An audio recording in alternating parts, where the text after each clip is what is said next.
نحمده ونصلي ونسلم على رسوله الكريم اما بعد اللهم صل على محمد وعلى آل محمد كما صليت على إبراهيم وعلى آل إبراهيم إنك حميد مجيد اللهم بارك على محمد وعلى آل محمد كما باركت على إبراهيم وعلى آل إبراهيم إنك حميد مجيد۔ آج کے سبق میں نے آپ کے سامنے 3 موضوعات عرض کرنے ہیں۔ پہلا موضوع ہے صلاۃ التسبیح کے بارے میں، اور دوسرا موضوع ہے صدقۃ الفطر کے حوالے سے، اور تیسرا موضوع ہے نماز تراویح میں قرآن کریم ہاتھ میں اٹھا کر تراویح سنانے یا سننے کے حوالے سے۔ تو انشاءاللہ آج ہمارا آخری سبق ہوگا اور اس میں یہ ساری کی ساری چیزیں آپ کے سامنے واضح ہو جائیں گی۔ سب سے پہلے صلاۃ التسبیح کے متعلق میں آپ کے سامنے گفتگو عرض کرنا چاہتا ہوں۔ نبی کریم صلی اللہ علیہ وسلم نے اپنے چچا حضرت سیدنا عباس بن عبد المطلب رضی اللہ تعالیٰ عنہ کو یہ نماز بطور تحفہ اور عطیہ کے سکھلائی تھی، اور اس کی فضیلت بھی روایات کے اندر موجود ہے کہ اس کے پڑھنے سے گناہوں کی معافی کا وعدہ نبی کریم صلی اللہ علیہ وسلم نے فرمایا ہے۔ اور یہ صلاۃ التسبیح والی روایت حضرت عباس کے حوالے سے کسی ایک کتاب میں نہیں ہے، بلکہ یہ 20 کتابوں میں موجود ہے۔ چند ایک نام میں آپ کے سامنے عرض کر دیتا ہوں تاکہ بطور دلیل آپ کے ذہن کے اندر بات رہے۔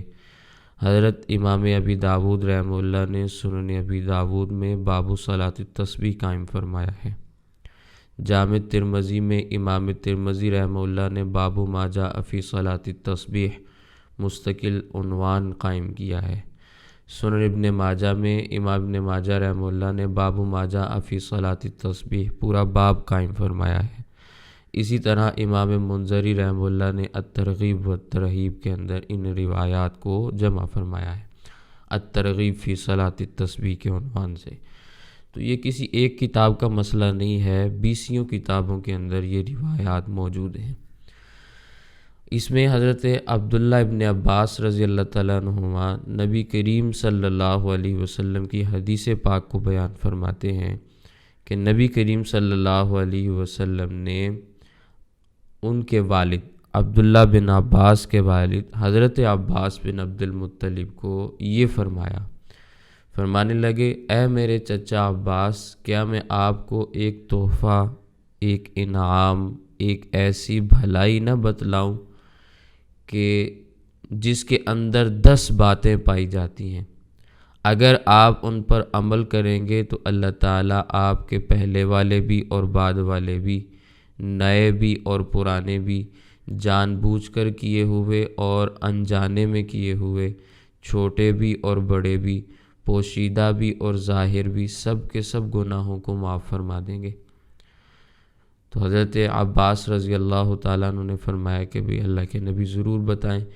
تو اللہ کے نبی صلی اللہ علیہ وسلم نے فرمایا کہ پھر وہ 10 باتیں یہ ہیں کہ آپ 4 رکعت کی نماز ادا کریں، ہر رکعت میں سورہ فاتحہ اور ایک سورت پڑھیں، پھر جب آپ پہلی رکعت میں قرأت قرآن سے فارغ ہو جائیں تو قیام کی حالت میں 15 مرتبہ یہ تسبیح پڑھیں، سبحان اللہ والحمد للہ ولا الہ الا اللہ واللہ اکبر، سبحان اللہ والحمد للہ ولا الہ الا اللہ واللہ اکبر، 15 مرتبہ یہ تسبیح پڑھیں۔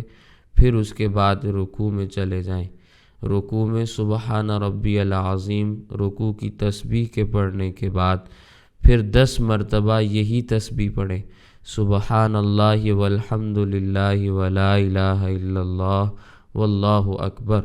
پھر جب رکوع سے سر اٹھائیں تو سیدھا کھڑے ہونے کی حالت میں کلمات قومہ کو ادا کرنے کے بعد، یعنی ربنا لک الحمد کہنے کے بعد 10 مرتبہ پھر اسی تسبیح کو پڑھیں، سبحان اللہ والحمد للہ ولا الہ الا اللہ واللہ اکبر۔ یہ پڑھنے کے بعد پھر آپ سجدے میں چلے جائیں، سجدے میں سبحان ربی الاعلیٰ سجدے کی تسبیح کے پڑھنے کے بعد 10 مرتبہ پھر یہی تسبیح پڑھیں، سبحان اللہ والحمد للہ ولا الہ الا اللہ واللہ اکبر۔ پھر جب سجدے سے سر اٹھائیں تو 10 مرتبہ بیٹھے ہونے کی حالت میں پڑھیں، سبحان اللہ والحمد للہ ولا الہ الا اللہ واللہ اکبر۔ پھر دوسرے سجدے میں جائیں، سبحان ربی الاعلیٰ سجدے کی تسبیح کے پڑھنے کے بعد دوبارہ سے 10 مرتبہ یہی تسبیح پڑھیں، سبحان اللہ والحمد للہ ولا الہ الا اللہ واللہ اکبر۔ پھر جب دوسرے سجدے سے سر اٹھائیں تو 10 مرتبہ یہ تسبیح پڑھیں، سبحان اللہ والحمد للہ ولا الہ الا اللہ واللہ اکبر۔ اس طرح ایک رکعت میں یہ تسبیحات کی تعداد 75 بن جاتی ہے۔ تو ہر رکعت کے اندر آپ اسی طرح سے یہ عمل کو دہرائیں۔ پھر اللہ کے نبی صلی اللہ علیہ وسلم نے فرمایا، اے میرے چچا، اگر آپ ہر روز 1 مرتبہ صلاۃ تسبیح پڑھ سکتے ہیں تو پڑھ لیں، اگر روزانہ نہ پڑھ سکیں تو ہر جمعے کو پڑھ لیں، اگر ہفتے میں 1 دن نہ پڑھ سکیں تو ہر مہینے میں 1 مرتبہ پڑھ لیں، اگر مہینے میں نہ پڑھ سکیں تو ہر سال میں 1 مرتبہ پڑھ لیں، اور اگر سال میں بھی 1 بار نہ پڑھ سکیں تو ساری زندگی میں 1 مرتبہ پڑھ لیں۔ یہ حضرت سیدنا عبداللہ ابن عباس رضی اللہ تعالیٰ عنہما کی روایت کا خلاصہ ہے جو میں نے آپ کے سامنے پیش کیا، جسے اللہ کے نبی صلی اللہ علیہ وسلم کی صلاۃ تسبیح کے بارے میں پیش کیا جاتا ہے۔ سمجھ میں آ گئی ہے بات؟ یہ صلاۃ تسبیح کی روایت ہے۔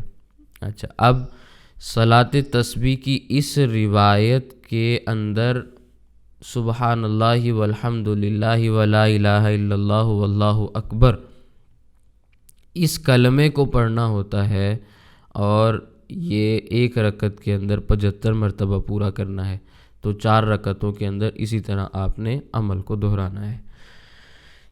تو اس صلاۃ التسبیح کی روایت کے اوپر بہت سارے لوگوں نے اشکال بھی کیا ہے، بہت سارے لوگوں نے اس حدیث کو موضوع بھی کہا ہے، اور بہت ساروں نے اس کے اوپر ضعیف ہونے کا بھی فتویٰ دیا ہے۔ ٹھیک ہے، تو لیکن سمجھنے والی بات یہ ہے کہ ان احادیث کی مختلف اسناد ہیں، کوئی ایک سند نہیں ہے۔ بعض کے اوپر محدثین کا کلام موجود ہے، بعض اسناد کو ضعیف کہا گیا ہے، لیکن کئی ایک محدثین نے حدیث ابن عباس کو یا حدیث عباس کو جس میں صلاۃ تراویح کا تذکرہ ہے اس کو صحیح فرمایا ہے۔ ٹھیک ہے، اور اکثر محدثین کا جو خلاصہ نکلتا ہے کلام کا وہ میں آپ کے سامنے عرض کرتا ہوں کہ اگر اس کو حسن درجے کی روایت تسلیم کیا جائے تو یہ سب سے بہترین طرز عمل ہے۔ بعضوں نے تو اس کو موضوع کہا، من گھڑت کہا، بعضوں نے ضعیف کہا، بعضوں نے صحیح کہا، لیکن درمیانہ درجہ جس پر اکثر محدثین کا اتفاق ہے وہ ہے حسن درجے کا۔ یہ حدیث صحیح حسن درجے کی ہے، اور فضائل کے عنوان پر تو یہ ضابطہ آپ کے سامنے میں نے پہلے بھی عرض کیا ہے کہ ضعیف احادیث بھی بعض شرطوں کے ساتھ قبول ہو جاتی ہیں۔ تو صلاۃ تسبیح کی اس روایت کا درجہ تو ویسے ہی حسن ہے، تو یہ تو ضعیف سے ویسے بہت اوپر مقام ہے، تو لہٰذا اس روایت سے صلاۃ تسبیح کی فضیلت بھی ثابت ہوتی ہے، اور محدثین کا اتنی کثرت کے ساتھ روایات کو بیان کرنا، نقل کرنا، یہ بھی اس بات کا ثبوت ہے کہ بہرحال امت نے صلاۃ تسبیح کی روایات کو قبول کیا ہے اور اس پر عمل بھی کیا ہے۔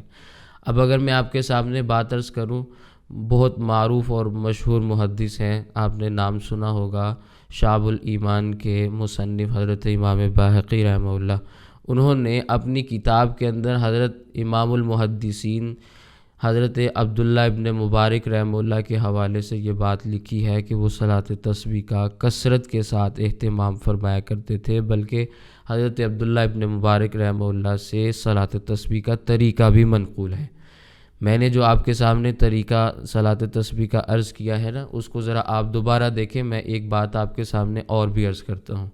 4 رکعت کی نماز کی آپ نے نیت کرنی ہے کہ صلاۃ تسبیح کی نماز آپ پڑھ رہے ہیں، اللہ اکبر کہہ کر آپ نے ہاتھ کو باندھ لینا ہے، خواتین نے اپنے طریقے کے مطابق اور مردوں نے ناف کے نیچے اپنے طریقے کے مطابق، پھر معمول کے مطابق ثنا کو پڑھنا ہے، سبحانک اللہم و بحمدک و تبارک اسمک و تعالی جدک و لا الہ غیرک، پھر اعوذ باللہ اور بسم اللہ پڑھنا ہے، پھر اس کے بعد سورۃ الفاتحہ کی تلاوت کرنی ہے، پھر سورت پڑھنی ہے، پھر اس کے بعد 15 مرتبہ سبحان اللہ والحمد للہ ولا الہ الا اللہ واللہ اکبر اس تسبیح کو پڑھنا ہے۔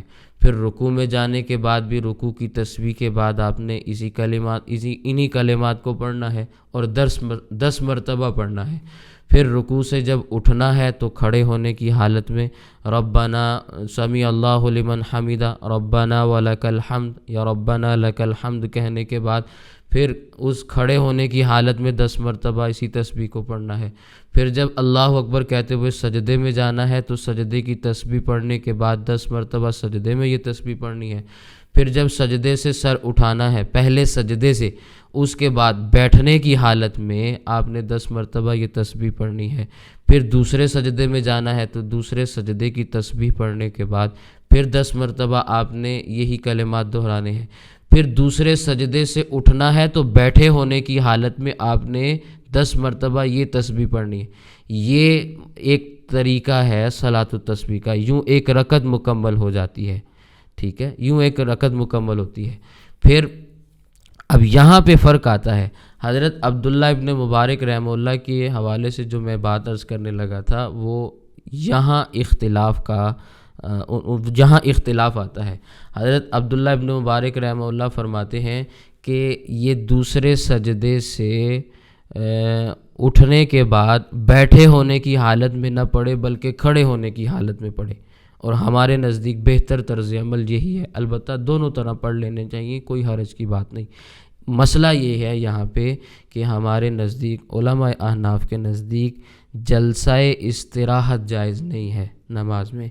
جلسہ استراحت یعنی ایک رکعت مکمل کر لینے کے بعد جب انسان دوسرے سجدے سے فارغ ہوتا ہے تو بیٹھے نہ سیدھا کھڑا ہو جائے، بیٹھے نہ سیدھا کھڑا ہو جائے۔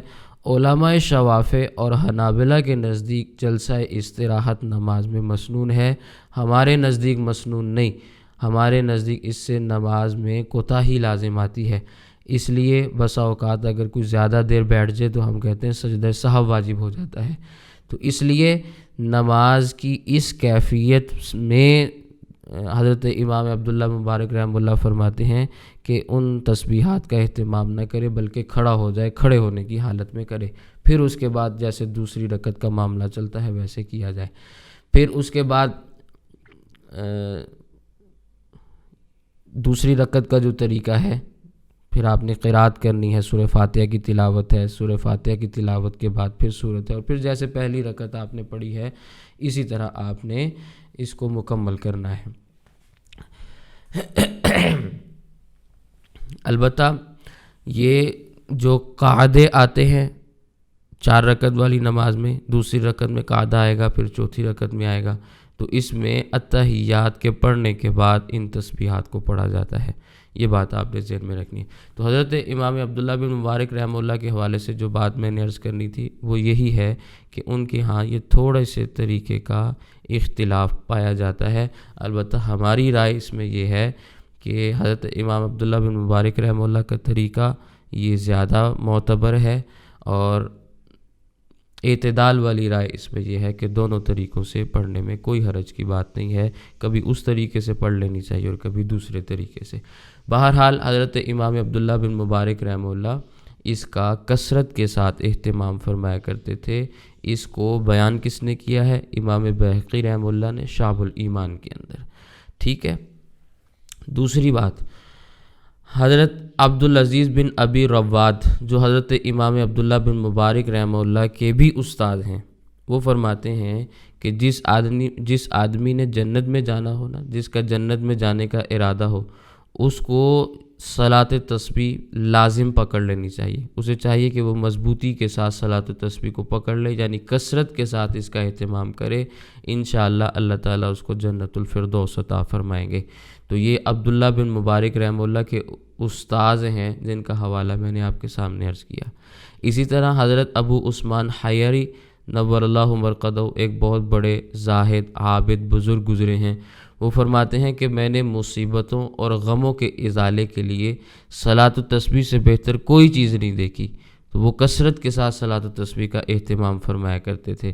اسی طرح علامہ تقی الدین سبکی رحمہ اللہ وہ فرماتے ہیں جو شخص اس نماز کی فضیلت اور اہمیت کو سن لینے کے بعد بھی غفلت اختیار کرے، وہ دین کے بارے میں سستی کرنے والا ہے، وہ صلحاء کے عادات سے دور ہے، اس کو صلحاء کی صحبت بھی نصیب نہیں ہوئی، اس آدمی کو دین میں چست آدمی بھی نہیں سمجھنا چاہیے، مطلب اس کو دین کی ہوا بھی نہیں لگی جو صلاۃ التسبیح کا اہتمام نہیں کرتا۔ تو اس بات کو حضرت شیخ الحدیث مولانا زکریہ رحمہ اللہ نے فضائل ذکر کے اندر بھی لکھا ہے، وہاں بھی آپ یہ باتیں دیکھ سکتے ہیں۔ تو بہرحال صلاۃ التسبیح کی احادیث کو موضوع کہنا یہ غلط بات ہے، البتہ بہتر رائے اس میں یہ ہے کہ صلاۃ التسبیح کی روایات کم از کم حسن درجے کی ہیں، ہمارے نزدیک صحیح اور حسن دونوں ہیں، البتہ جن کو کچھ اختلاف بھی ہے تو بہرحال ان کو حسن درجہ اس کا تسلیم کرنا پڑے گا۔ سمجھ میں آ گئی ہے بات؟ اور پھر ایک ضابطہ ہے کہ جس حدیث کو امت کے معتبر اور مستند اہل علم قبول کر لیں، خصوصاً وہ محدثین جو خود روایات کے اوپر جرح اور تعدیل کے اعتبار سے بحث بھی کرتے ہیں، جب وہ کسی روایت کو عملاً قبول کر لیتے ہیں تو یہ اس بات کی دلیل ہے کہ روایت پر کلام صرف سند کے اعتبار سے ہو سکتا ہے، جہاں تک حدیث کے متن کا تعلق ہے وہ محدثین کے ہاں بھی ثابت ہے، اسی لیے محدثین کا اس پر عمل بھی پایا جاتا ہے۔ سمجھ میں آئی ہے نا بات؟ تو محدثین کا خود اس روایت کے اوپر عمل کرنا، یعنی صلاۃ التسبیح کی پابندی کرنا، اس کا اہتمام کرنا، یہ خود صلاۃ التسبیح کے ثبوت کی ایک مستقل دلیل ہے۔ اسی لیے حضرت امام حاکم رحمہ اللہ نے المستدرک میں یہ بات لکھی ہے کہ اس حدیث کے صحیح ہونے پر سب سے بڑی دلیل یہ ہے کہ تبع تابعین کے زمانے سے لے کر آج ہمارے زمانے تک لوگ اس پر مداومت کرتے چلے آ رہے ہیں، ہمیشہ سے اس کے اوپر عمل ہوتا چلتا چلا آ رہا ہے، لوگ دوسروں کو تعلیم دیتے رہے ہیں، جن میں حضرت عبداللہ بن مبارک رحمہ اللہ جیسے محدثین بھی شامل ہیں۔ سمجھ میں آگی بات؟ پھر حضرت عبداللہ ابن عباس رضی اللہ تعالیٰ عنہ کی جو یہ روایت ہے، اس کے بارے میں محدثین کیا فرماتے ہیں یہ بھی آپ ذہن میں رکھیں۔ حافظ ابو حماد احمد بن محمد بن الحسن الشرقی الحافظ وہ فرماتے ہیں کہ میں نے حضرت امام مسلم رحمہ اللہ کو یہ فرماتے ہوئے سنا تھا، جو سند آپ کے سامنے اس حدیث کی امام ترمذی رحمہ اللہ کے حوالے سے آپ کے سامنے میں نے بیان کی۔ امام مسلم رحمہ اللہ فرماتے ہیں اس حدیث کی اس سے بڑھ کر بہتر سند کوئی اور بیان نہیں کی جا سکتی۔ پھر اسی طرح الثقات ابن شاہین میں امام ابن داود رحمہ اللہ کا فرمان موجود ہے، وہ فرماتے ہیں صلاۃ تسبیح کے بارے میں سب سے صحیح حدیث سیدنا عباس رضی اللہ تعالیٰ عنہ والی روایت ہے۔ اسی طرح الترغیب و ترہیب میں حافظ منذری رحمہ اللہ وہ فرماتے ہیں کہ ائمہ حدیث کی ایک جماعت نے اس روایت کو صحیح قرار دیا ہے، یہاں تک کہ حافظ ابو بکر الآجری اور ہمارے شیخ ابو محمد عبد الرحیم المصری اور ہمارے شیخ حافظ ابو الحسن المقدسی رحمہ اللہ ہیں جنہوں نے اس حدیث کی صحت کا اقرار کیا ہے۔ تو محدثین فرما رہے ہیں یہ حدیث صحیح ہے۔ اسی طرح حافظ علائی رحمہ اللہ نے النقد الصحیح کے اندر یہ بات ارشاد فرمائی کہ یہ حدیث حسن صحیح ہے، اس کو امام ابی داود نے اور امام ابن ماجہ نے ابن عباس رضی اللہ تعالیٰ عنہما کی جید سند کے ساتھ روایت کیا ہے۔ رواہ ابو داود و ابن ماجہ بسند جید الی ابن عباس۔ اسی طرح حافظ ابن الملقن رحمہ اللہ فرماتے ہیں البدر المنیر میں فرماتے ہیں وَهَذِهِ الْأَسْنَادُ جَيِّدٌ، اس کی اسناد جید ہیں۔ اسی طرح حافظ سیوطی رحمہ اللہ انہوں نے العالی المصنوع فی الاحادیث الموضوعہ کے اندر یہ بات بیان کی، وہذا اسناد حسن، اس روایت کی سند حسن درجے کی ہے۔ اسی طرح امام ابو عبداللہ الحافظ النشاپوری رحمہ اللہ نے اپنی کتاب المستدرک علی الصحیحین، جن کو امام حاکم بھی کہتے ہیں، انہوں نے صلاۃ التسبیح والی پوری روایت کو ذکر کر کے اس کو صحیح فرمایا، اور امام حاکم رحمہ اللہ نے اس پر امت کا یہ طرز عمل بھی بیان کیا جو میں نے ابھی آپ کے سامنے بیان کیا، کہ تبع تابعین سے لے کر امام حاکم کے زمانے تک سبھی اس کے اوپر عمل کرتے چلے آئے ہیں اور ایک دوسرے کو اس کی تعلیم اور تلقین کرتے چلے آ رہے ہیں۔ یہ ایک مستقل اس کے حسن ہونے کی دلیل ہے۔ تو یہ میں نے صلاۃ التسبیح کے حوالے سے آپ کے سامنے تھوڑی سی بات عرض کی ہے، اس کا طریقہ بھی میں نے آپ کے سامنے عرض کیا، اور اس کی سند کے حوالے سے بھی کچھ بات آپ کے سامنے عرض کی ہے۔ اس لیے اس کو صرف سنتے ہی ضعیف کہہ دینا، فلاں راوی اس میں ایسا ہے، تو ایک کتاب کا حوالہ میں نے نہیں دیا، 20 کتابوں کے اندر یہ روایات موجود ہیں، تو کسی ایک سند کے اوپر اگر اعتراض ہوا بھی ہے تو دوسری اسناد بھی تو موجود ہے نا۔ بہرحال اسناد کے اوپر بحث ہو سکتی ہے، لیکن متن حدیث ثابت ہے، محدثین کا اس کے اوپر اتفاق ہے، اور سند حدیث کے حوالے سے بات عرض کی جائے تو کم از کم اس روایت کو حسن درجے کا تسلیم کرنا پڑتا ہے، ٹھیک ہے۔ تو روایت کی صحت کے اعتبار سے بھی اور عمل کے اعتبار سے بھی دونوں باتیں میں نے آپ کے سامنے عرض کر دی ہیں۔ پھر دوسرا مسئلہ ہے صدقۃ الفطر کا۔ صدقۃ الفطر کے حوالے سے یہ بات سمجھیں کہ جس مرد یا جس عورت کی ملکیت میں 7.5 تولہ سونا یا 52.5 تولہ چاندی یا نقد مال، پیسے یا تجارت کا سامان یا ضرورت سے زائد سامان، یا یہ جتنے بھی میں نے نام لیے ہیں، سونا، چاندی، پیسے، سامان تجارت، ضرورت سے زائد سامان، یہ سارے اتنی مقدار میں تو نہیں، لیکن ان سب کا مجموعہ ملایا جائے تو 52.5 تولے چاندی کی قیمت کے برابر بن جاتا ہے، تو پھر ایسے مرد اور عورت پر صدقۃ الفطر ادا کرنا واجب ہے۔ ایسے مرد اور ایسے عورت پر صدقۃ الفطر ادا کرنا واجب ہے، لیکن یہ بات یاد رکھیں اس پر سال کا گزرنا ضروری نہیں ہے۔ زکوٰۃ کا معاملہ الگ ہے، صدقۃ الفطر کا معاملہ الگ ہے، یہ ہر بندے نے ادا کرنا ہے، وہ نوجوان ہو یا نوجوان نہ ہو، مرد ہو یا عورت ہو، ہر آدمی نے اپنی جانب سے ادا کرنا ہے، ٹھیک ہے۔ البتہ بچوں کی جانب سے ان کے والدین دیتے ہیں، بیوی بھی اپنا خود ادا کرے، شوہر کے بھی ذمہ نہیں ہے، البتہ اگر شوہر ادا کر دیں اس کی جانب سے تو یہ استحسان ہے۔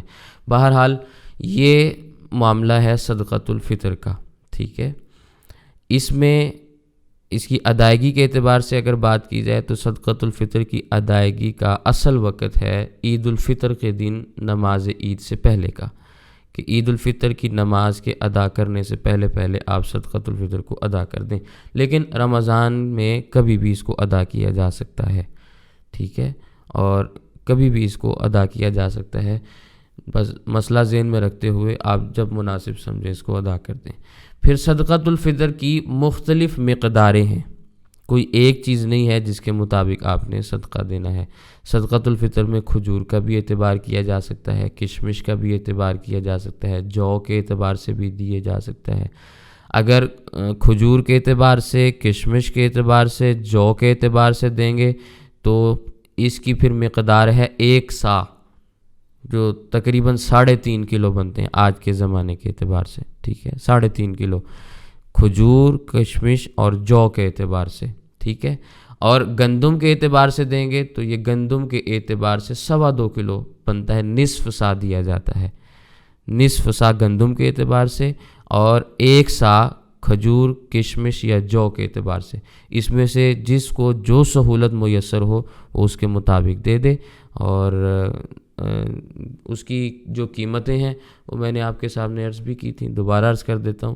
گندم کے اعتبار سے 330 روپے بنتے ہیں، وہ ہر فرد کے اوپر بنتے ہیں، یعنی آپ میں سے بھی سبھی کے اوپر صدقۃ الفطر دینا ضروری ہے، جتنے بھی اسباق کو سن رہے ہیں، آپ کے گھر کے اندر جتنے بھی افراد ہیں سبھی نے دینا ہے۔ گندم کے اعتبار سے دیں گے تو ایک بندہ 330 روپے ادا کر دے، ٹھیک ہے. جو کے اعتبار سے دیں گے تو 700 روپے، کھجور کے اعتبار سے دینا چاہیں تو 1750 روپے ہیں، اور کشمش کے اعتبار سے دینا چاہیں تو 2800 روپے بنتے ہیں. یہ صدقۃ الفطر ہے جو ہر ایک نے ایک ایک ادا کرنا ہے. البتہ کسی کے اگر روزے چھوٹ جائیں تو پھر اس کو روزوں کی مقدار کے برابر صدقۃ الفطر ادا کرنا پڑتا ہے. یعنی جتنے پھر روزے چھوٹے ہیں 330 کو اس کے ساتھ آپ ضرب دے دیں، اور اتنی مقدار جو آتی ہے آپ کے سامنے وہ صدقۃ الفطر میں ادا کی جائے گی، تو وہ روزوں کا فدیہ ہے. ٹھیک ہے. یہ صدقۃ الفطر عید کے حوالے سے وہ ایک ہی دینا ہوتا ہے. پھر صدقۃ الفطر کے مستحق وہ افراد ہیں جن کو زکوٰۃ دی جا سکتی ہے. جو مصارف زکوٰۃ ہیں، زکوٰۃ کے مستحق ہیں، انہیں صدقہ فطر بھی دیا جاتا ہے. پھر صدقہ فطر ماں باپ کو نہیں دے سکتے، دادا دادی کو نہیں دے سکتے، نانا نانی کو نہیں دے سکتے، اسی طرح بیٹا بیٹی کو نہیں دے سکتے، پوتا پوتی کو نہیں دے سکتے، نواسہ نواسی. یہ جو اصول اور فروع ہیں ان کو زکوٰۃ بھی نہیں لگتی، ان کو صدقۃ الفطر بھی ادا نہیں کیا جاتا. ٹھیک ہے. ان کی جانب سے تو ادا کیا جا سکتا ہے، ان کو دینا جائز نہیں.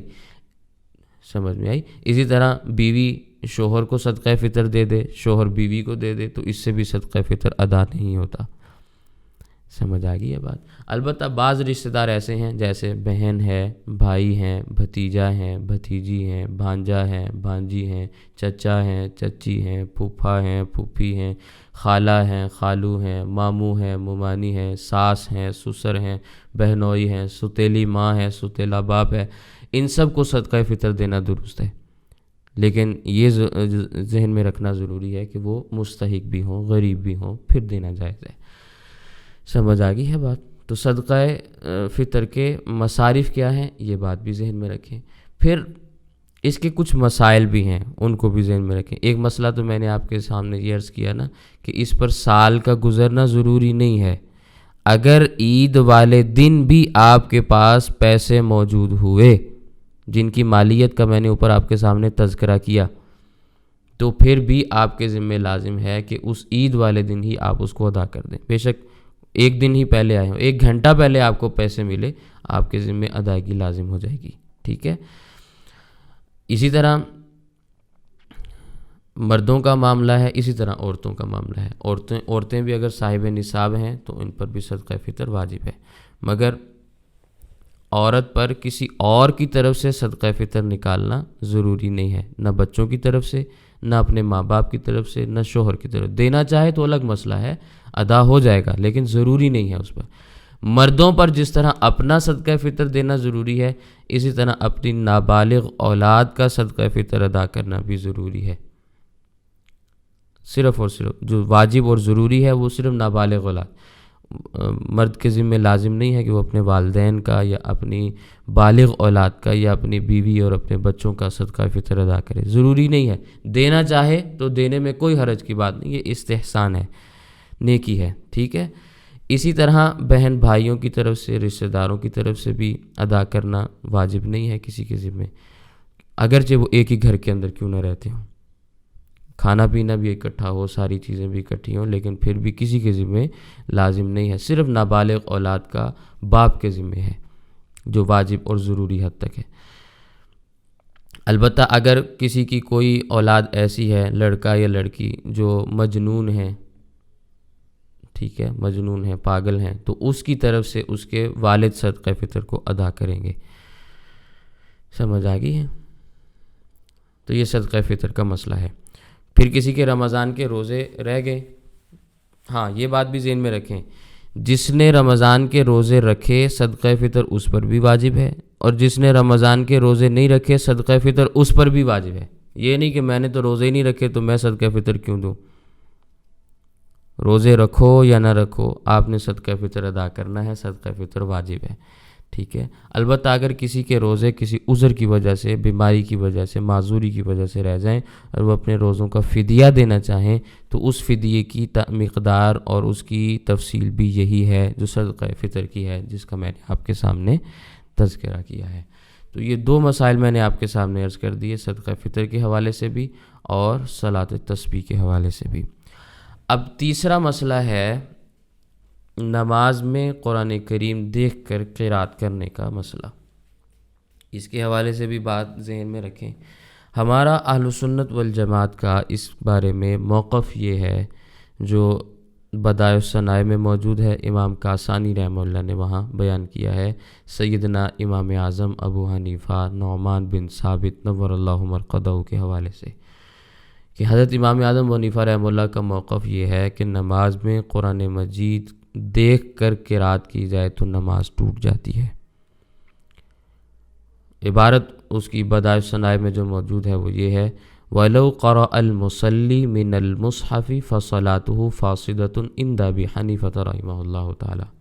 اگر نماز پڑھنے والے نے قرآن کریم دیکھ کر قرات کی تو امام اعظم ابو حنیفہ رحمہ اللہ کے نزدیک اس کی نماز فاسد ہو جاتی ہے۔ اب یہ ہمارا موقف ہے، ٹھیک ہے، جو ہماری کتابوں میں موجود ہے۔ اس موقف پر ہمارے پاس دلائل کیا ہیں؟ ان دلائل کا میں نے آپ کے سامنے تذکرہ کرنا ہے۔ سب سے پہلی دلیل ہمارے پاس عمل پیغمبر ہے، پیغمبر صلی اللہ علیہ وسلم کا عمل ہے، اور وہ صحیح بخاری کی حدیث پاک ہے، کتاب الاذان میں حضرت مالک بن حویرث رضی اللہ تعالیٰ عنہ کی حدیث پاک ہے۔ اللہ کے نبی صلی اللہ علیہ وسلم نے ارشاد فرمایا، صلو کما رأیتمونی اصلی، تم نماز اسی طرح پڑھا کرو جس طرح تم نے مجھے نماز پڑھتے ہوئے دیکھا ہے۔ یہ روایت ہماری اس موقع پر پہلی دلیل ہے۔ اب یہ دلیل کیسے بنتی ہے؟ اللہ کے نبی صلی اللہ علیہ وسلم نے اپنی پوری زندگی میں قرآن مجید اٹھا کر نماز نہیں پڑھی، مصحف کو اٹھا کر، بلکہ آپ کے علم میں یہ بات ہو مصحف تھا ہی نہیں، وہ تو آیات کبھی کاغذ پر، کبھی ہڈی پر، کبھی پتے پر، کبھی کہاں لکھی ہوئی ہیں۔ مصحف کی صورت میں کتابی شکل کے اندر قرآن کریم موجود ہی نہیں تھا، تو کس چیز کو اٹھا کر تلا؟ لیکن ہو سکتا تھا کوئی اور چیز جس پر قرآن لکھا ہو اسے دیکھ کر تلاوت کی ہو۔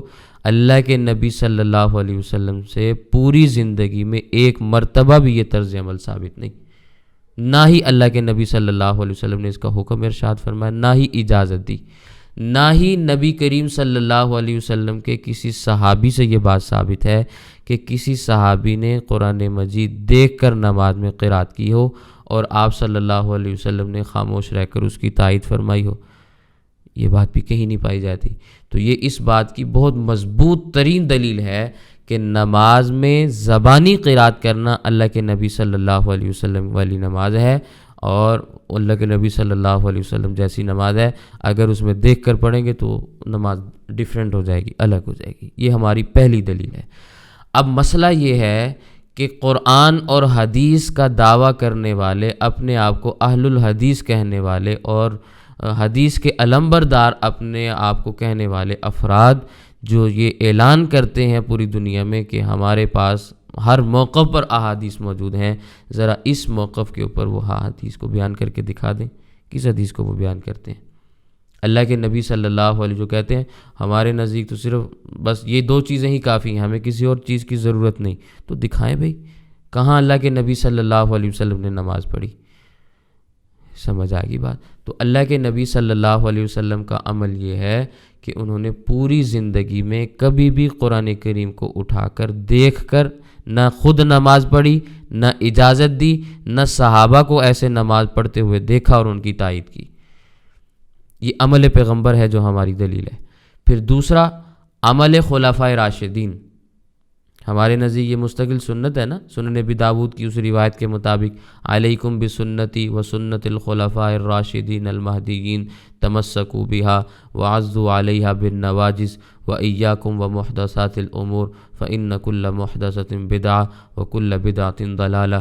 اللہ کے نبی صلی اللہ علیہ وسلم نے فرمایا تھا کہ تم میری سنت اور میرے ہدایت یافتہ خلفائے راشدین کی سنت کو لازم پکڑنا، اسی پر مضبوطی سے قائم رہنا، دین میں نئی نئی باتیں نہ نکالنا، نہ نئے عقیدے نکالنا، نہ نئے عمل نکالنا، ان چیزوں سے اپنے آپ کو بچا کے رکھنا، اس لیے کہ ہر نئی بات بدعت ہے اور ہر بدعت گمراہی ہے۔ تو خلفائے راشدین میں حضرت سیدنا صدیق اکبر رضی اللہ تعالیٰ عنہ، حضرت سیدنا فاروق اعظم رضی اللہ تعالیٰ عنہ، حضرت سیدنا عثمان غنی رضی اللہ تعالیٰ عنہ، حضرت سیدنا علی المرتضیٰ رضی اللہ تعالیٰ عنہما وعنہم اجمعین، ان میں سے کسی ایک خلیفہ راشد سے بھی قولی طور پر، عملی طور پر یا تقریراً کسی طرح بھی یہ بات ثابت نہیں کہ انہوں نے نماز میں قرآن کریم دیکھ کر قرات کی ہو یا اس کی اجازت دی ہو۔ کسی ایک خلیفہ راشد سے بھی یہ طرز عمل ثابت نہیں ہوتا۔ تو یہ ہمارے نزدیک پہلی دلیل عمل پیغمبر ہے، دوسری دلیل عمل خلفائے راشدین ہے۔ یہ دو ہمارے پاس بڑی مضبوط ترین دلیلیں موجود ہیں، ٹھیک ہے۔ پھر تیسری چیز وہ سمجھنے سے تعلق رکھتی ہے، وہ ہے مستحب کی خاطر سنت مؤکدہ کو چھوڑنا لازم آتا ہے۔ وہ ایسے کہ نماز میں ایک ہاتھ کو دوسرے ہاتھ پر رکھ کر باندھنا یہ سنت مؤکدہ ہے۔ صحیح بخاری کی روایت کے مطابق حضرت سہل بن سعد رضی اللہ تعالیٰ عنہ کی روایت ہے، فرماتے ہیں کان الناس یؤمرون ان یضع الرجل ید الیمنی علی ذراعہ الیسری فی الصلاۃ۔ حضرت سہل بن سعد رضی اللہ عنہ فرماتے ہیں لوگوں کو اس بات کا حکم دیا جاتا تھا کہ آدمی نماز میں اپنے دائیں ہاتھ کو بائیں بازو پر رکھے۔ یہ صحیح بخاری کی روایت کے پھر صحیح ابن حبان میں کیا ہے؟ حضرت عبداللہ بن عباس رضی اللہ تعالیٰ عنہ کی روایت میں فرماتے ہیں ان رسول اللہ صلی اللہ علیہ وسلم قال انا معشر الانبیاء امرنا ان نؤخر سحورنا ونعجل فطرنا وان نمسک بایماننا علی شمائلنا فی صلاتنا۔ اللہ کے نبی صلی اللہ علیہ وسلم فرماتے ہیں ہم انبیاء کی جماعت ہیں، ہمیں اس بات کا حکم دیا گیا ہے کہ ہم سحری تاخیر سے کریں، افطاری جلدی کریں، اور نماز میں اپنے دائیں ہاتھوں سے اپنے بائیں ہاتھوں کو پکڑ کے رکھیں۔ یہ اب مستقل سنت رسول ہے، سنت مؤکدہ ہے، نماز میں ایک ہاتھ سے دوسرے ہاتھ کو پکڑنا۔ اب اگر کوئی شخص نماز میں قرآن کریم کا نسخہ اٹھائے گا یا موبائل ہاتھ میں پکڑ کر نماز پڑھے گا تو ظاہر سی بات ہے وہ دائیں ہاتھ کو بائیں ہاتھ پر پھر نہیں رکھ سکتا، دو ہاتھ ہیں، یا وہ اس میں وہ مصحف پکڑے گا، موبائل پکڑے گا، یا پھر اس کو دوسرے ہاتھ پہ رکھے گا۔ سمجھ میں آئی ہے؟ اور پھر یہ بات بھی، اب اس عمل کو آپ کیا کہیں گے؟ نماز میں قرآن کریم کو آپ نے اٹھایا ہوا ہے، تو یہ اس پر بہت ساری اور بھی باتیں میں عرض کرتا ہوں، لیکن یہ ایک قسم کا زائد طرز عمل ہے نا، کیونکہ نماز میں مستحب قرات یا سنت قرات کون سی ہے کہ جس سے نماز آپ کی مکمل ہو جائے، اور وہ ہے کم از کم ایک بڑی آیت یا 3 چھوٹی آیات۔ تو تراویح کے اندر اگر آپ ایک بڑی آیت یا چھوٹی آیت پڑھ کر اپنی تراویح مکمل کر لیں گے تو آپ کی نماز ادا ہوگی، سنت پر عمل، آپ کو سنت کا اجر مل گیا۔ یہ قرآن کریم کو مکمل کرنا یہ تو مستحب ہے نا، سمجھ میں آ رہی ہے میری بات؟ تو مستحب کی خاطر کہ آپ پورا قرآن کریم تراویح میں پڑھنا چاہ رہے ہیں، لیکن اس مستحب کی خاطر آپ نے سنت مؤکدہ کو چھوڑ دیا، یہ ایک صحیح فطرت والا، صحیح دماغ والا آدمی کیسے تصور کر سکتا ہے کہ مستحب کی خاطر سنت مؤکدہ کو چھوڑ دیا جائے؟ سمجھ میں آ رہی ہے بات؟ پھر اس میں ایک جو کوتاہی پائی جاتی ہے وہ ہے تشبہ باہل الکتاب، اہل کتاب کے ساتھ مشابہت پائی جاتی ہے۔ نماز میں قرآن کریم ہاتھ میں پکڑ کر پڑھنا یہ تشبہ باہل الکتاب ہے، کیونکہ اہل کتاب خصوصی طور پر یہود جب نماز پڑھتے ہیں تو اپنی کتاب ہاتھ میں لے کر اسے دیکھ کر پڑھتے ہیں۔ ویڈیوز موجود ہیں، آپ دیکھ سکتے ہیں بیت المقدس کے اندر وہ کس طرح سے عبادت کر رہے ہوتے ہیں، یہود کی عبادات کو آپ دیکھ سکتے ہیں۔ تو امت محمدیہ کو تو اہل کتاب کی مشابہت سے منع کیا گیا، خالف الیہود والنصارى، صحیح ابن حبان کی روایت ہے، یہود و نصارہ کی مخالفت کرو۔ سمجھ میں آ رہی ہے بات؟ تو ہم نے تو یہود و نصارہ کی مخالفت کرنی ہے، ان کے طرز عمل کو نہیں اپنانا۔ تو قرآن کریم ہاتھ میں، اپنی آسمانی کتاب ہاتھ میں پکڑ کر اپنی نماز میں اس کو پڑھنا یہ یہود کا طرز عمل ہے، مسلمانوں کا نہیں ہے۔ اور یہ میں نے اپنی جانب سے بات آپ کے سامنے عرض نہیں کی کہ یہ یہود کا طرز عمل ہے۔ کتاب الآثار میں امام ابو یوسف رحمہ اللہ، قاضی ابو یوسف قاضی القضات، ان کے بیٹے امام یوسف نے اپنے والد امام ابو یوسف القاضی سے روایت کو بیان کیا، حضرت عبداللہ ابن عباس رضی اللہ تعالیٰ عنہ کے حوالے سے وہ فرماتے ہیں عن ابن عباس رضی اللہ تعالیٰ عنہما انہ قال فی الرجل یؤم القوم وهو ينظر في المصحف انہ یکرہ ذلک وقال کفعل اہل الکتاب۔ حضرت عبداللہ بن عباس رضی اللہ تعالیٰ عنہ کے حوالے سے یہ بات امام یوسف نے اپنے والد ابو یوسف سے بیان کی کہ جو لوگوں کو قرآن کریم دیکھ کر امامت کروائے، اس کے متعلق حضرت عبداللہ ابن عباس رضی اللہ تعالیٰ عنہ فرمایا کرتے تھے کہ یہ مکروہ طرز عمل ہے، اس لیے کہ یہ اہل کتاب کے فعل کی طرح ہے۔ حضرت عبداللہ ابن عباس رضی اللہ تعالیٰ عنہ فرماتے ہیں۔ اسی طرح تاریخ بغداد کے اندر حضرت عمار بن یاسر رضی اللہ تعالیٰ عنہ کی روایت موجود ہے، وہ فرماتے ہیں ان عمار بن یاسر رضی اللہ تعالیٰ عنہما انہ کان یکرہ ان یؤم الرجل الناس باللیل فی شہر رمضان فی المصحف قال هو من فعل اہل الکتاب۔ حضرت عمار بن یاسر رضی اللہ تعالیٰ عنہ فرماتے ہیں پہلی بات تو یہ کہ اس کو ناپسند کیا کرتے تھے کہ کوئی آدمی رمضان کے مہینے میں قرآن کریم دیکھ کر لوگوں کو نماز پڑھائے، پھر یہ فرمایا کرتے تھے قرآن دیکھ کر نماز ادا کرنا یہ اہل کتاب کا طرز عمل ہے، ہوا من فعل اہل الکتاب، یہ اہل کتاب کا فعل ہے۔ سمجھ میں آئی؟ تو یہ ہمارے ہاں طرز عمل ہیں اس حوالے سے کہ ہم اس کو درست طرز عمل نہیں سمجھتے۔ پھر ہمارے نزدیک صحابہ کرام اور تابعین اور امت کے اسلاف کا طرز عمل مستقل دلیل ہے، اور ہم صحابہ کرام سے، تابعین سے، اسلاف امت سے یہی بات ثابت کرتے ہیں کہ وہ قرآن مجید دیکھ کر نماز پڑھنے کو منع فرماتے تھے اور ناپسند سمجھتے تھے۔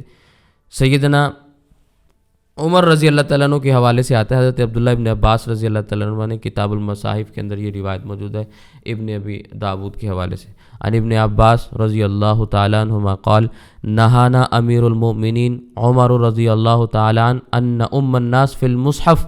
حضرت سیدنا عمر رضی اللہ تعالیٰ عنہ لوگوں کو قرآن کریم دیکھ کر امامت کروانے سے منع فرمایا کرتے تھے۔ اسی طرح حضرت عمار بن یاسر رضی اللہ تعالیٰ عنہ کی میں نے آپ کے سامنے بات عرض کی، اسی طرح حضرت عبداللہ بن عباس رضی اللہ تعالیٰ عنہ کا میں نے آپ کے سامنے تذکرہ کیا، وہ فرماتے ہیں یہ فعل اہل کتاب ہے۔ اسی طرح حضرت سوید بن حنظلہ رضی اللہ تعالیٰ عنہ ہے، کتاب المصاحف کے اندر یہ بات موجود ہے، عن سوید بن حنظلہ البکری رضی اللہ تعالیٰ عنہ انہ مر علی رجل یؤم قوما فی مصحف فضربہ برجلہ۔ حضرت سوید بن حنظلہ رضی اللہ عنہ کا گزر ایک آدمی پر ہوا جو لوگوں کو قرآن کریم دیکھ کر نماز پڑھا رہا تھا، آپ رضی اللہ تعالیٰ عنہ نے اس کو اپنے جوتے سے مارا، جوتے سے اس کی پٹائی کی۔ تو آج کے زمانے میں ان لوگوں کا طرز عمل جس طرح کا ہے اس حساب سے علاج یہی ہے کہ ان کا یوں علاج کیا جائے جیسے صحابی رسول حضرت سوید بن حنظلہ رضی اللہ تعالیٰ عنہ نے علاج کیا، یعنی اس قدر اس فعل کے اوپر ناگواری کا اظہار کیا گیا۔ اور پھر ایک تو جوتا مارا، جوتے سے پٹائی کی، اور یہ بھی فرمایا وَنَحَّ الْمُصْحَفَ، مصحف لے کر اسے سائڈ پہ رکھ دیا کہ تم اس قابل نہیں ہو۔ سمجھ میں آ رہی ہے بات؟ تو یہ صحابہ کرام کا طرز عمل ہے۔ پھر اس کے بعد اگر تابعین میں دیکھا جائے، امام ابو عبد الرحمن عبداللہ بن حبیب السلمی التابعی 70 ہجری میں ان کی وفات ہے، وہ کیا فرماتے ہیں؟ انہ کرہ ان یؤم فی المصحف، قرآن کریم دیکھ کر امامت کروانے کو وہ ناپسند سمجھتے تھے۔ حضرت امام سعید بن المسیب رحمہ اللہ کس زمانے کے ہیں؟ 94 ہجری کے، 94 ہجری میں وفات ہوئی ہے۔ وہ کیا فرماتے ہیں؟ اذا کان معہ ما یقوم بہ لیلہ رددہ ولا یقرأ فی المصحف۔ وہ فرمایا کرتے تھے اگر قیام اللیل یعنی تہجد پڑھنے کے لیے تمہیں کچھ قرآن کریم یاد ہے نا تو بار بار وہی پڑھ لو، بہتر ہے یہ اس سے کہ قرآن کریم کو کھول کے پڑھو، اس سے نماز نہیں ہوگی۔ جو تمہیں یاد ہے بار بار اسی کو پڑھ لو، اسی سے نماز تمہاری درست ہو جائے گی۔ یہ سعید بن المسیب رحمہ اللہ فرما رہے ہیں۔ اور پھر فقیہ عراق حضرت امام ابراہیم بن یزید النخعی رحمہ اللہ کس زمانے کے ہیں؟ 96 ہجری کے، 96 ہجری میں وفات ہے۔ وہ کیا فرماتے ہیں؟ انہ کرہ ان یؤم فی المصحف، قرآن کریم دیکھ کر امامت کروانے کو مکروہ سمجھتے تھے۔ اسی طرح امام مجاہد رحمہ اللہ ہیں، تابعین میں سے 103 ہجری کے اندر وفات ہے۔ مصنف ابن ابی شیبہ میں ان کے حوالے سے یہ بات موجود ہے، وہ فرماتے ہیں انہ کان یکرہ ان یؤم الرجل فی المصحف، امام مجاہد رحمہ اللہ اس بات کو سخت ناپسند کرتے تھے کہ ایک آدمی امام بنے اور پھر قرآن دیکھ کر نماز پڑھائے۔ سمجھ میں آ رہی ہے بات؟ تو یہ ہمارے دلائل ہیں جس بنیاد پہ ہم یہ بات کہتے ہیں کہ تراویح کی نماز ہو یا اس کے علاوہ کوئی اور نماز ہو، اس میں قرآن کریم پکڑ کر یا موبائل ہاتھ میں پکڑ کر قرآن کریم کی اسے دیکھ کے قرات کرنا، یہ نماز کو توڑ دیتا ہے، فاسد کرنے والی چیز ہے، اس سے نماز ادا نہیں ہوتی۔ سننا بھی جائز نہیں، سنانا بھی جائز نہیں۔ اگر کوئی سننے والا اس طرح سے سن رہا ہے تو اس کی نماز گئی، سنانے والا ایسے سنا رہا ہے اپنی بھی نماز گئی، باقیوں کی بھی گئی۔ البتہ ایک بات میں آپ کے سامنے عرض کر دیتا ہوں، جو لوگ بطور دلیل کے پیش کرتے ہیں کہ ہمارا طرز عمل خامخواہ نہیں ہے بلکہ بخاری کی روایت ہے ہمارے پاس، اس سے ہی بخاری کی روایت ہے حضرت عائشہ رضی اللہ تعالیٰ عنہ کے حوالے سے، وَكَانَتْ عَائِشَةُ يَأُمُّهَا عَبْدُهَا زَكَوَانَ مِنَ الْمُصْحَفِ، حضرت عائشہ رضی اللہ تعالیٰ عنہ کو ان کے غلام امام زکوان قرآن دیکھ کر نماز پڑھاتے۔ لوگ اس کا یوں ترجمہ کرتے ہیں اور کہتے ہیں بھی یہ بخاری کی حدیث ہے، اور حضرت عائشہ رضی اللہ تعالیٰ عنہ کو حضرت امام زکوان یوں نماز پڑھایا کرتے تھے۔ تو اس سے وہ لوگ دلیل پکڑتے ہیں۔ پہلی بات یہ، ایک طرف آپ کے سامنے نبوت کا طرز عمل آ گیا، آپ نے اس کو چھوڑ دیا امام زکوان کی وجہ سے جو صحابی بھی نہیں۔ آپ کے سامنے خلفائے راشدین کا طرز عمل میں نے بیان کیا، آپ نے وہ چھوڑ دیا امام زکوان کی وجہ سے، ٹھیک ہے۔ آپ کے سامنے اس کا کیا نام ہے، حضرت فاروق اعظم رضی اللہ تعالیٰ عنہ کی ناپسندیدگی کا تذکرہ کیا، حضرت سوید بن حنظلہ کی ناپسندیدگی کا تذکرہ کیا، حضرت عبداللہ ابن عباس رضی اللہ تعالیٰ عنہ کی ناپسندیدگی کا تذکرہ کیا، آپ نے وہ ساری چیزیں چھوڑ دیں امام زکوان کی وجہ سے جو تابعی ہیں، ٹھیک ہے۔ پھر آپ نے ساری چیزیں ایک طرف کر دی اور روایت آپ نے لی، ترجمہ بھی من مانا کیا، ترجمہ بھی من مانا کیا۔ حضرت امام زکوان کا طرز عمل یہ نہیں تھا جو آپ نے بیان کیا۔ جب احادیث کے ظاہری الفاظ کو دیکھا جائے تو ظاہری الفاظ سے انسان بسا اوقات دھوکہ کھا جاتا ہے۔ محدثین سے جا کے پوچھو بھائی، محدثین اس بارے میں کیا کہتے ہیں۔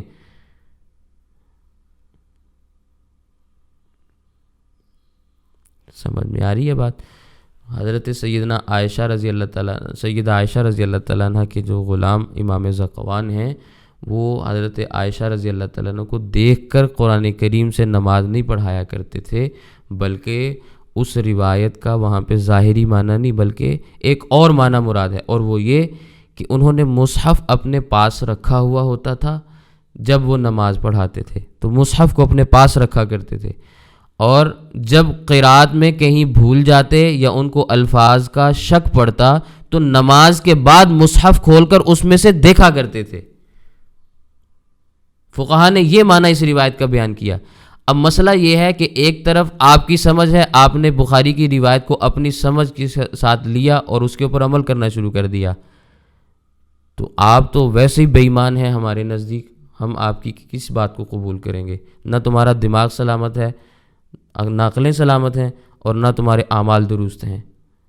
کسی اعتبار سے بندہ قابل تقلید ہونا تو بندہ اس کی بات کو قبول بھی کر لیتا ہے، نہ عقل کے اعتبار، عقل سے بھی پیدل ہیں اور اعمال بھی ان کے اس طرح کے ہیں۔ اس کے برخلاف بدائع ثنائے کے اندر حضرت علامہ علاء الدین ابو بکر بن مسعود بن احمد الکاسانی رحمہ اللہ نے یہ بات بیان کی، کان یؤم الناس فی رمضان وکان یقرأ من المصحف فی غیر حالت الصلاۃ، وہ رمضان میں لوگوں کو امامت کرواتے تھے، نماز سے باہر ہونے کے بعد پھر وہ قرآن کریم سے دیکھ کر پڑھتے تھے، جہاں ان کو غلطی لگتی یا الفاظ کا تھوڑا سا مشابہ ہوتا۔ تو یہ دو حالتیں الگ الگ ہیں، سمجھ میں آ رہی ہے بات؟ اسی طرح حافظ بدر الدین محمود بن احمد بن موسیٰ العینی رحمہ اللہ البنایہ شرح الہدایہ کے اندر وہ یہ بات فرماتے ہیں کہ حضرت امام زکوان نماز شروع کرنے سے پہلے قرآن کریم میں سے دیکھتے تھے، پھر ذہن نشین کر کے نماز پڑھاتے، جب 2 رکعتیں مکمل کر لیتے تو 2 رکعتیں پڑھنے کے بعد جب تھوڑی دیر بیٹھتے تو اس میں بھی وہ دوبارہ سے اس کو دہرائی کر لیا کرتے تھے۔ اس طرح سے وہ قرآن کریم کی قرات کیا کرتے تھے، یہ ان کا طرز عمل۔ اب ایک بات محدثین بیان کریں، فقہا بیان کریں ایک حدیث کے معنی کے طور پہ، اور ایک بات آج کے زمانے کا بے دین آدمی بیان کرے، تو ہم کس کی بات کو قبول کریں گے؟